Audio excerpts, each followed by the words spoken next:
Hello friends, welcome to my channel Sheetal's kitchen Gujarati. Uttarayan આવી રહી છે ત્યારે આપણે ઉત્તરાયણ સ્પેશિયલ રેસીપીઓ હું તમારી સાથે શેર કરી રહી છું, જે કે હું ઘરમાં બનાવી રહી છું. તો આજે આપણે બનાવીશું દાળિયાની ચીક્કી. જે ચણાની દાળના દાળિયા આવે છે તેની આપણે ચીક્કી બનાવીશું. બાળકો અલગ ચણા અને ગોળ એવું નથી ખાતા હોતા, તો તેમના માટે આપણે આ ખાસ રેસીપી બનાવીશું. તો મિત્રો, રેસીપી વિડીયો એન્ડ સુધી જરૂરથી જોજો. અને જો મારી ચેનલ પર નવા આવ્યા હો તો ચેનલને સબસ્ક્રાઇબ જરૂરથી કરજો. દાળિયાની ચીક્કી બનાવવા માટે અહીંયા મેં 250 ગ્રામ દાળિયા લઈ લીધા છે. આ દાળિયા છે તે શેકેલા ચણાના જ આવે છે, એટલે આપણે તેને અલગથી શેકવાની જરૂર નથી. હવે ચીક્કી બનાવવા માટે આપણે 250 ગ્રામ દાળિયા લીધા છે, તો અહીંયા હું 100 ગ્રામ જેટલો ગોળ લઈ રહી છું અને ગોળનો આપણે પાયો કરી લઈશું.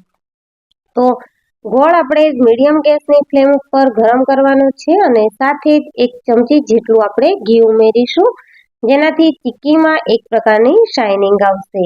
તો આ રીતે આપણે ગોળને ફેરવતા જઈ અને પાયો કરવાનો છે. જો આપણે ગોળને નહીં આ રીતે ચલાવીએ તો ગોળ છે તેની કડાઈમાં તળિયે દાજશે અને ચીક્કીનો ટેસ્ટ છે તે થોડો ઓકવર્ડ થઈ જશે. એટલા માટે આ રીતે સતત ફેરવતા જઈ અને આપણે ગોળનો પાયો કરી લેવાનો છે. તો આ ચીક્કીમાં ખાસ એ વાત છે કે આપણે પાયો વધારે પડતો કડક નથી કરવાનો અને વધારે પડતો સોફ્ટ પણ નથી રાખવાનો. જે રીતનો પાયો આપણે તલ અને સિંગની ચીક્કીમાં કરતા હોઈએ છીએ એ રીતનો જ કરવાનો છે. તો પાયો પરફેક્ટ થઈ ગયો છે. તો હવે જે દાળિયા આપણે રાખ્યા છે તે એડ કરી લઈશું અને દાળિયાને પાયા સાથે ખૂબ સારી રીતે મિક્સ કરી લેવાનો છે. જો તમારે મિક્સ ન થતું હોય તો તમારે ગેસની ફ્લેમને એકદમ સ્લો ચાલુ રાખવાની છે, જેથી કરીને ગોળ ઠરી નહીં જાય અને દાળિયા છે તે સરસ રીતે મિક્સ થશે. દાળિયા અને ગોળનો પાયો સારી રીતે મિક્સ થઈ ગયો છે, તો આપણે તેને થાળીમાં ઠારી લઈશું. થાળીની જગ્યાએ તમે બટર પેપર કે કોઈ જાડા પ્લાસ્ટિક પર પણ ચીક્કીને ઠારી શકો છો, પરંતુ અહીંયા મેં થાળીને ઘીથી ગ્રીસ કરી લીધી છે, તો હું થાળીમાં જ ઠારી રહી છું અને થાળીમાંથી પણ આસાનીથી ચકતા નીકળી જાય છે. તો આ રીતે આપણે બધું જ જે મિશ્રણ છે ચીક્કીનું તે થાળીમાં લઈ લીધું છે અને હવે આ રીતની કોઈ વાટકીની મદદથી આપણે તેને ફ્લેટ કરી લઈશું. ઇક્વલ આપણી ચીક્કી બને એના માટે આપણે આ રીતે મિશ્રણને ઇક્વલી સ્પ્રેડ કરી લેવાનું છે અને વધારે મિશ્રણ ન હતું એટલા માટે અડધી થાળીમાં જ આપણે પાથરી શક્યા છીએ. પરંતુ જો તમારી પાસે વધારે દાળિયા હોય અને વધારે બનાવવાની હોય તો તમે મોટી થાળીમાં પણ પાથરી શકો છો. અહીંયા મેં લગભગ 7 થી 8 પ્રકારની ચીક્કીઓ બનાવી છે, એટલે બધી જ મેં થોડી થોડી બનાવી છે. મિશ્રણ થોડું એવું ઠંડુ થાય ત્યાં આપણે આ રીતે છરીની મદદથી પીસ કરી લઈશું.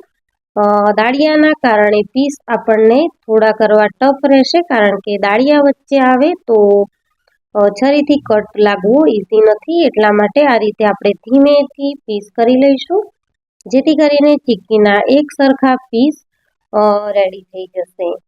તો મિત્રો, શિયાળાની ઠંડી ચાલી રહી છે અને બાળકોને હેલ્ધી આપણે કઈ રીતે ખવડાવી શકીએ એના માટેની મેં આ રેસીપી તમારી સાથે શેર કરી છે.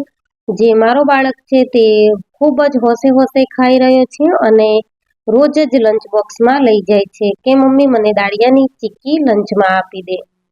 તો આ રીતે આપણે બાળકોને હેલ્ધી ખવડાવી શકીએ છીએ. તો તમે પણ આ દાળિયાની ચીક્કીની રેસીપી જરૂરથી ટ્રાય કરજો. અને તૈયાર છે આપણી ઉત્તરાયણ સ્પેશિયલ, શિયાળા સ્પેશિયલ દાળિયાની ક્રિસ્પી અને સોફ્ટ એવી ચીક્કી. જો મિત્રો, રેસીપી વિડીયો ગમ્યો હોય તો વિડીયોને લાઈક કરજો, શેર કરજો અને મારા ચેનલને સબસ્ક્રાઇબ જરૂરથી કરજો.